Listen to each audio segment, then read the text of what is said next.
Welcome to the Lord of the Rings, the most incredible story ever told by anybody, like really anybody.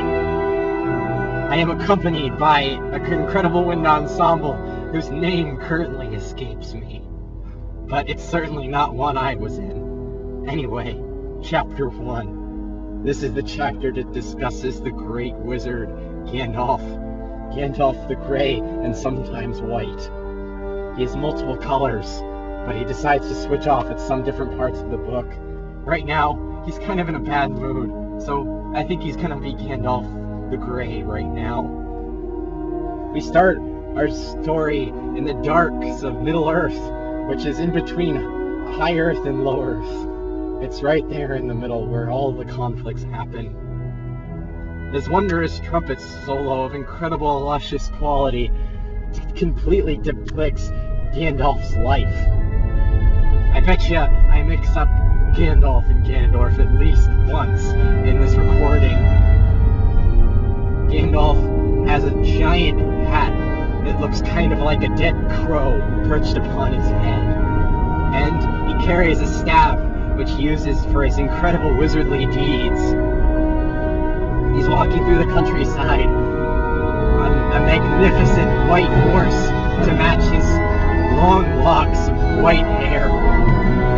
He's very grand. He walks up onto the top of a huge hill where all of the hobbits in Hobbitland can see him, and he lets out a mighty roar. I am Gandalf, Gandalf the Magnificent, the Grey and sometimes White, and I am here to pick one of you to do an incredible task that will forever change your life.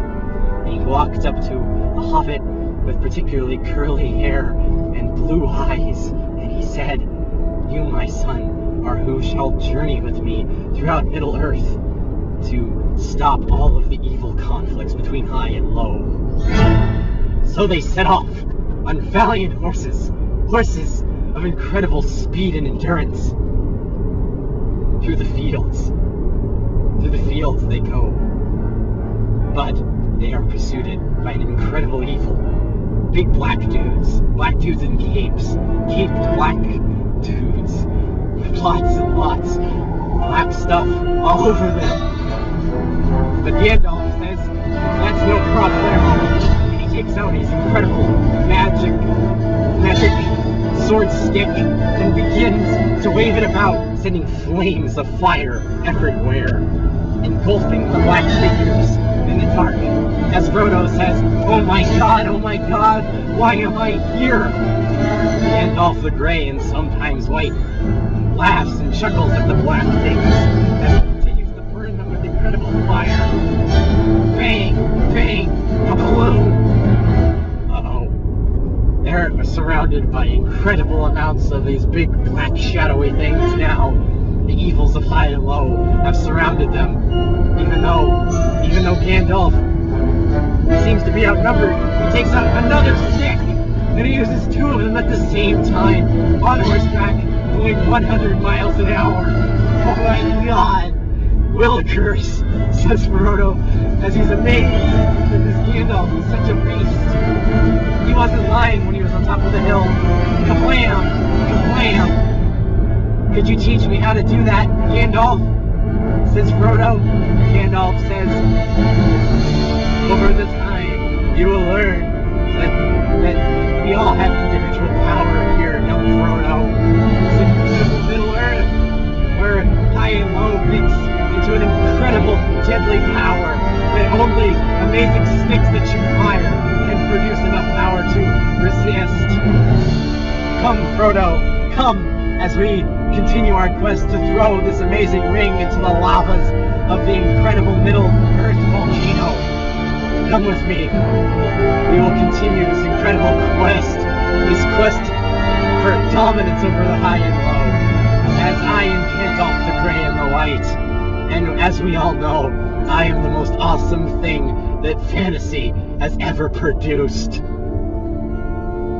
Frodo looks at him with incredible awe and inspiration, and he says, that might have just been the most attractive thing I've seen for my entire life. continue across the fields. The black things do not dare disturb them. Instead, they wither away into the shadows, knowing that Gandalf is just too awesome for them. Gandalf decides it's time to turn in for the night, and says they'll reach the city of the elves tomorrow. But first he takes out his comb and combs his beard before going to sleep. During that night, Frodo has a magnificent dream. A dream filled with incredible majesties. But it's mysterious at the same time because Gandalf is constantly alternating from gray to white. That's okay though, because Gandalf continues to be a splitting image of the awesomeness that Frodo had witnessed earlier that day.